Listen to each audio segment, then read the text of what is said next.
महासंग्राम की आगे की कवरेज लेकर एक बार फिर से आपके साथ मैं हाजिर हूं। नमस्कार, आपके साथ मैं अतुल अग्रवाल हूं जी। तो टिहरी में जो समीकरण बन रहे हैं वो समीकरण कांग्रेस के लिहाज से किसी भी मायने में मुफीद नहीं है। मुन्ना भाई को नचा लिया, दूसरे नायकों से खलनायकों से डायलॉग बुलवा लिए, लोगों को इकट्ठा कर लिया, लेकिन टिहरी की जनता के ऊपर कोई भी बड़ा असर डालने में कांग्रेस पार्टी अभी तक कामयाब होती नजर नहीं आ रही है। और भारतीय जनता पार्टी ने अंडरडॉग की तरह इस मैच को खेला और यहां पर क्लाइमेक्स पर आते आते बढ़त बनाकर रखी हुई है।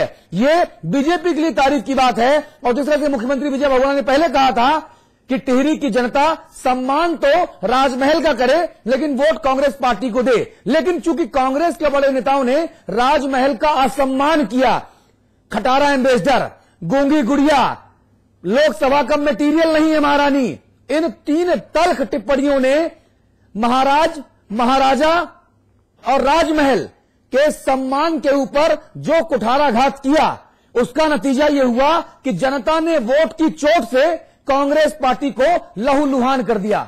मुन्ना सिंह चौहान साहब, सही कह रहा हूं मैं? ठीक कह रहे हैं आप, बिल्कुल ठीक कह रहे हैं। बिलो द बेल्ट हिट किया गया इस पूरे चुनाव में।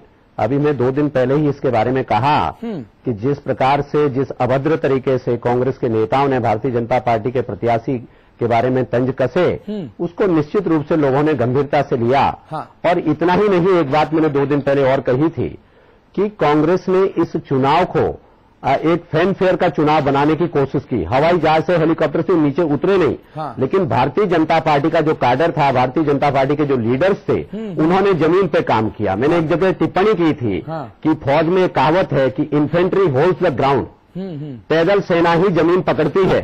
निश्चित रूप से भारतीय जनता पार्टी के कार्यकर्ताओं ने पैदल सेना की तरीके से जमीन पे पकड़ बना करके रखी और कांग्रेस के नेता केवल हवा में घूमते रहे और हवा में ही रह गए। ये बात मैं विशेष रूप से कहना चाहता हूं जी। अविकल थपलियाल, चीजें गलत कहां हुई?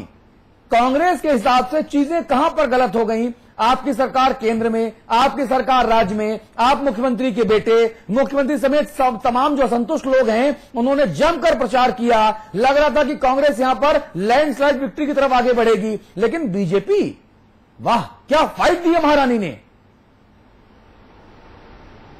कांग्रेस के विरोध में जो बात गई है, एक तो सिलेंडरों के दाम में जो आखिरी समय पे वृद्धि हुई है, नंबर 1। नंबर 2 जो मैं मानता हूं, आपदा मानता हूं पर्वतीय क्षेत्रों में। नंबर 3, इनका जो चुनावी मैनेजमेंट या प्रबंधन था, ये पता चल रहा था चुनाव के दौरान कि कुछ निष्ठावान कांग्रेसियों की अवहेलना की गई और एक टीम बाहर से यहां पर लैंड कर गई थी जिन्होंने पूरा चुनाव प्रचार संभाल लिया था जी। हर विधानसभा में ये बताया गया कांग्रेस के लोगों ने कि इलाहाबाद से या बाहर से जो अन्य लोग आए थे उन्होंने नेतृत्व संभाला था। तो उससे भी जो इनके जो निष्ठावान लोग थे वो अपने को आहत और उपेक्षित महसूस कर रहे थे। बाकी जो भीतरघात या वो मामला है वो भी अपनी जगह चल रहा था। हाँ। सजवान प्रकरण अपनी जगह चल रहा था। कल रात तो किसी से बात हो रही थी तो उन्होंने कहा कि 3S बड़े फैक्टर का काम कर रहे हैं टिहरी में। हमने पूछा भाई 3S क्या हुए? उन्होंने कहा साकेत, सजवान और सुबोध। तो ये बातें भी चली है। तो जो इनका प्रबंधन रहा, चुनावी प्रबंधन जिस तरीके से होना चाहिए था, जो कुछ बाहर के लोग जो आए हैं उनके हाथों में देने से भी, और ये भी कहा गया कि वो लोग बराबर इन लोगों पे नजर भी रख रहे थे कि भाई तुम कहां गए, कैसे गए। ये सारी बातें भी अंदरूनी तौर पे इनकी चल रही थी जी, जो उभर के आई चुनावी प्रचार जी। अविकल भाई, एक चीज मैं आपसे और जानना चाह रहा था, जिस तरह से कई बार ये आरोप लगे, कई ऐसे चेहरे साकेत बहुगुणा के कंधे पर हाथ रखे भी देखे गए जिनकी राजनीतिक छवि से ज्यादा सामाजिक छवि दागी थी। क्या ये भी एक महत्वपूर्ण फैक्टर हुआ? मैं देहरादून अगर विधानसभा सीट की खास तौर पर बात करूं तो साकेत बहुगुणा के इर्द गिर्द ऐसे लोग आए जिनका सामाजिक ताना बाना कहीं ना कहीं संशय में था। सामाजिक ताना बाने पर कई सारे सवाल उठ रहे थे और जो साकेत बहुगुणा की इस पहली राजनीतिक बैटल में कहीं ना कहीं उनके लिए गड्ढा खोदने का काम किया उन चेहरों ने। जी अतुल जी, मुझे भी ऐसा लगा इस पूरे चुनाव प्रचार में कि साकेत मुझे सुलभ और भोले से लगे थोड़े। हाँ, हाँ। युवा भी है, बोलते भी बहुत अच्छा है और उनकी इमेज भी अच्छी थी। हाँ। तो उनका जो अट्रैक्शन था वो अट्रैक्शन अच्छा था। हाँ। और पहली ही नजर में वो लोगों को प्रभावित भी करते थे जिससे मिलते थे। लेकिन ये जो आप बोल रहे हैं कि एक और कुछ दूसरे किस्म के लोगों का उनके इर्द गिर्द रहा, ये पूरे नॉमिनेशन से लेके और आखिरी तक, अंत तक ऐसे लोग थे वो जो उनके साथ लगातार चल रहे थे। ये बात भी सही है। देखिए, उनके साथ कुछ परिपक्व और अनुभवी लोग मुझे कम दिखे कि जो उनको दिशा दे रहे हो या उनके साथ चल रहे हो। अविकल जी, एक बात मैं कहूं, इस देश में उम्र को भी एक अजीब किस्म का हवा बना दिया गया। अगर इस देश में युवा होना ही नायक होने का पैमाना होता, पर्याय होता, तो इस देश की दोनों सबसे बड़ी पार्टियों के पास दो नौजवान गांधी हैं। एक और वरुण गांधी है मुन्ना सिंह चौहान के पाले में, और दूसरी तरफ राहुल गांधी है। पूरा देश उन्हीं को वोट नहीं देता, दोनों युवा है। युवा होना अच्छी बात है, लेकिन युवा होना ही सब कुछ हो ये नहीं है, ऐसा नहीं है राजनीति में जी। और जो बीच में भरतलाल साहब बैठे हुए हैं, इनके पास भी एक युवा है अखिलेश जी, और उनके ऊपर भी आरोप लगते रहे कि वो चाचाओं के चक्रव्यूह में घिरे हुए हैं। यानी जो युवा हैं वो उस कदर असरदार साबित नहीं हो पा रहे हैं जिस कदर अनुभवी राजनेता जमीन पर युवाओं को अपनी उंगलियों में अविकल भाई नचा रहे हैं। नहीं, अखिलेश जी तो सफल ही हैं, और जिस तरह से अखिलेश जी काम कर रहे हैं वो उसकी तो प्रशंसा की जानी चाहिए। मैंने केवल मिसाल दी थी, मैंने केवल मिसाल दी थी। यूपी पर तो करूंगा, यूपी पर इसी पर एक महत्वपूर्ण बात मैं आपसे कहूं, एक महत्वपूर्ण बात मैं कहूं, जब साकेत बहुगुणा को कांग्रेस ने प्रत्याशी बना करके उतारा तो एक बड़ी बहुत ही मैं बेहुदापन की बात उसे कहूंगा। कांग्रेस के मित्रों द्वारा ये लगातार कहा गया कि 3 करोड़ रुपए की नौकरी छोड़कर के हमारा प्रत्याशी आया है। उनको कॉर्पोरेट जगत का बड़ा भारी अनुभव है। तभी मैंने टिप्पणी की थी कि केवल किताब पढ़ लेना, अच्छा प्रोफेशनल कैरियर होना राजनीति के लिए पर्याप्त नहीं है। राजनीति में असली मेरिट यह है कि उसको जमीनी अनुभव कितना है, राजनीति का अनुभव कितना है। इसलिए मैंने टिप्पणी की थी कि सवाल ये उठता है कि साकेत बहुगुणा जी का राजनीतिक तजुर्बा क्या है और उनका राजनीतिक योगदान क्या है। तो उसको तो शून्य थे, उसको तो शून्य थे। उस पर ना तो वो टेहरी संसदीय क्षेत्र को समझते हैं, ना वो यहाँ के राजनीति को समझते हैं, ना यहाँ के भूभाग को समझते हैं, ना यहाँ की ज्योग्राफी को समझते हैं, ना यहाँ की डेमोग्राफी को समझते हैं, ठीक है, ना यहाँ के एग्रीकल्चर को समझते हैं। तो कुछ समझते ही नहीं है। तो इसलिए मैंने कहा राजनीति में एक कहावत है, पढ़ना एक अलग है लेकिन गुणना एक दूसरी बात है। बिल्कुल सही। राजनीति में महत्वपूर्ण यह है कि खेत खलियान, गली मोहल्ला, कूचा, धार घाट, गधेरा घराट, जाति, तमाम सारे की जाति छोड़ गया। उन चीजों को हम कितना समझते हैं। जाति छोड़ गया। लगता है मैं अमिकल जी की एक बात से थोड़ा सा असहमत हो रहा हूं। मेरा तो ये इंप्रेशन बना कि साकेत बहुगुणा जी पूरे चुनाव अभियान में लोगों को इंप्रेस नहीं कर पाए। उन्होंने रटी रटाई चीजें कॉर्पोरेट स्टाइल में बता दी, उससे लोग इंप्रेस नहीं हो पाए। वो इमोशनल कॉर्नर छू नहीं पाए। मुन्ना सिंह जी, मैं आपकी बातों को एक कदम और आगे बढ़कर इस परिप्रेक्ष्य में अविकल भाई से पूछना और देखना चाहता हूं। अविकल साहब, आपने ये कहा, मुन्ना सिंह साहब मैं आपको दोहराऊंगा, नहीं पाए जी ठीक बात है, आपके साथ तो ठीक हो सकता है। अविकल जी, मैं सिर्फ ये जानना चाहूंगा आपसे, जिन मुद्दों के बारे में आपने जिक्र किया कि ये मुद्दे महत्वपूर्ण रहे, भ्रष्टाचार हो, महंगाई हो, एलपीजी गैस की जो कीमतें हैं वो ठीक उसी वक्त बढ़ी जब ये पूरा चुनाव प्रचार चल रहा था, इसकी भी मार जो है वो कांग्रेसियों को झेलनी पड़ी।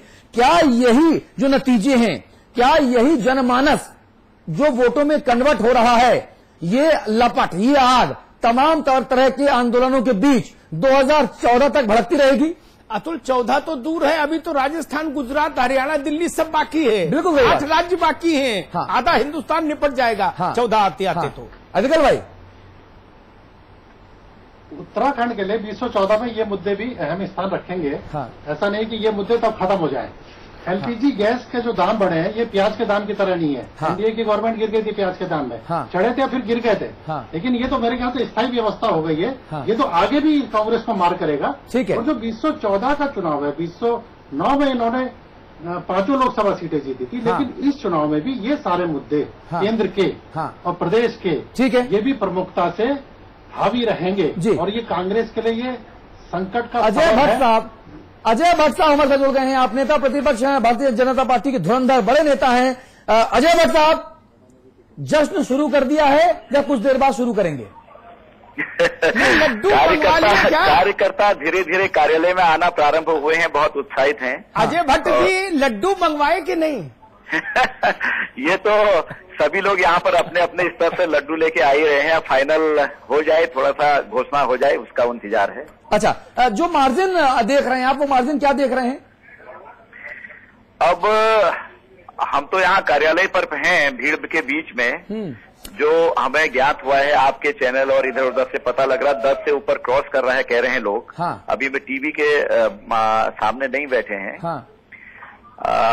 एक्यूरेट तो आपको पता होगा क्या मार्जिन आपके पास आ रहा है? नहीं, हमारे पास अभी मार्जिन जो आ रहा है वो तकरीबन 7,500 से 8,000 के बीच का मौजूदा दौर पर है। लेकिन चूंकि अब आप लोग जमीन पे रहते हैं और आप हाँ, लोग नहीं वो, लेकिन वो अंदर से बाहर भेजते रहते हैं, तो उसमें ये रहता है या टीवी या अंदर से हमारा डायरेक्ट लाइजन, जो लाइजन पर बैठे हैं अंदर, वो अलग लोग हैं। हम तो भीड़ में गिरे हैं अभी। अच्छा, ये बताइए, जो नतीजे हैं, ये नतीजे अगर आखिरी परिणामों में तब्दील होते हैं, जो रुझान हैं, और वो बीजेपी के पक्ष में रहते हैं, महारानी जीतती हैं, साकेत बहुगुणा हारते हैं, तो उत्तराखंड की राजनीति पर क्या असर डालेगा?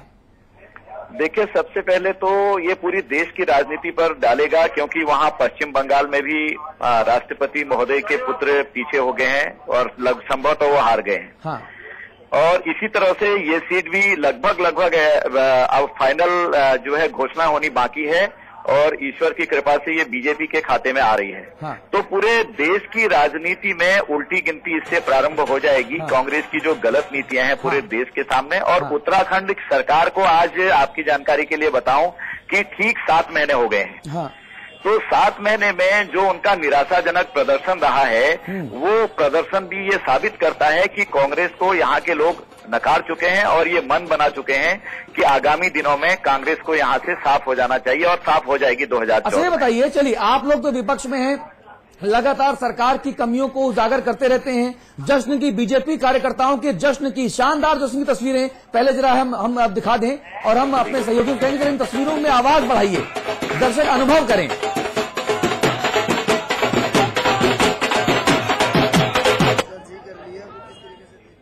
जी, तो जो ढोल लगा रहे हैं अजय भट्ट साहब, वो बीजेपीओं ने, भाजपाइयों ने बाहर निकाल लिए हैं, और थाप पर, भांगड़े की थाप पर जश्न शुरू हो रहा है। 13 ने कबाड़ा कर दिया। नहीं, वो तो ऐसा है कि स्वाभाविक प्रक्रिया है। अगर कोई भी पार्टी के जीतते हैं लोग, तो हाँ। उसमें बहुत उत्साह होना कार्यकर्ताओं में स्वाभाविक प्रक्रिया है। हाँ। ये होता है। ये सीट बहुत टफ थी। जिस किस्म से सरकार की तरफ से बयान आ रहे थे हाँ। कि हम इसको सितारगंज की तर्ज पर ही जीतेंगे, और वहां की तर्ज जिस तरह से मिसयूज किया था आपने पूरी मशीनरी का, यहाँ भी कम नहीं किया। लेकिन इसके बावजूद भी, कम प्रतिशत पड़ने के बावजूद भी, जनता ने जो भारतीय जनता पार्टी की तरफ रुख किया है, ये निश्चित ही जो उत्साह लोगों का होगा वो दुगना हो जाएगा, क्योंकि लोग चाहते थे कि कांग्रेस नहीं आनी चाहिए। और जो कांग्रेस के लोग थे खुद, हाँ। वो भी जो अच्छे लोग थे, वो भी अंदर से ये चाहते थे कि एक बार सबक सीखना चाहिए, जिस किस्म से पूरे देश में कांग्रेस का वातावरण हुआ है और जो उत्तराखंड में हुआ है। अच्छा, ये उसका बताइए, भी ये परिणाम है। आप कह रहे हैं कांग्रेस के भीतर जो अच्छे लोग थे, ये वो अच्छे लोग हैं क्या जो कांग्रेस के असंतुष्ट माने जाते हैं, जो लगातार आपके भगत सिंह कोश्यारी जी के खलूर जी के संपर्क में हैं? से नहीं, जो गुण दोष के आधार पर राजनीति चलाते हैं देश में, जो जानते हैं कि मेरा पुत्र गलत कर रहा है तो उसे सजा मिलनी चाहिए। हाँ। ऐसे किस्म के लोग भी, समाज के जो निष्पक्ष लोग होते हैं, उनको बहुत अंदर से दुख था कि हमारी पार्टी में ऐसा क्या हो रहा है, बल्कि वो बाहर निकलते नहीं थे शर्म के मारे कई जगहों पर। अजय भाई, मैं आपकी बात को और आगे बढ़ाने की कोशिश करता हूं।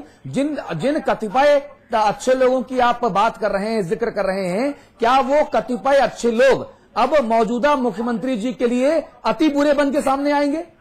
नहीं, वो तो मैं नहीं कह सकता हूं क्या करेंगे, वो तो उनके और लोगों की बात है। लेकिन जो अच्छे लोग थे, उनको लगता था कि महंगाई की इतनी बड़ी मार पड़ गई है जनता पर, वो जब लोग भाषण देते थे, जरा एक दो अच्छे लोगों के नाम गिनाइए ना। नहीं, वो तो सामान्य कार्यकर्ता, देखिए ना, वोट बैंक जो कांग्रेस जिसे समझती थी, कई बस्तियों के लोग नहीं निकले, वहां निकले भी तो भारतीय जनता पार्टी के पक्ष में पोल दिया, हाँ, जिनको हाँ, कांग्रेस अपना बपौती समझती थी। हाँ, कई जगहों पर अल्पसंख्यक भाइयों ने निकले ही नहीं, और निकले तो उन्होंने कांग्रेस के बजाय भारतीय जनता पार्टी को चुना है। हाँ, ये एक ऐसा मौका था, एक ऐसा वाकया था यहाँ का हाँ। कि लोग त्रस्त थे कांग्रेस से, किसी भी तरह चाहते थे कि इसके माध्यम से हम संदेश दें कि कांग्रेस तुम ठीक आ जाओ और सरकार तुम ठीक काम करो, वरना तुम्हारी भविष्य में। अजय भट्ट जी, मैं कुछ एक अच्छे, आपकी भाषा में कुछ एक अच्छे नेताओं के नाम लेने की हिमाकत कर सकता हूँ क्या?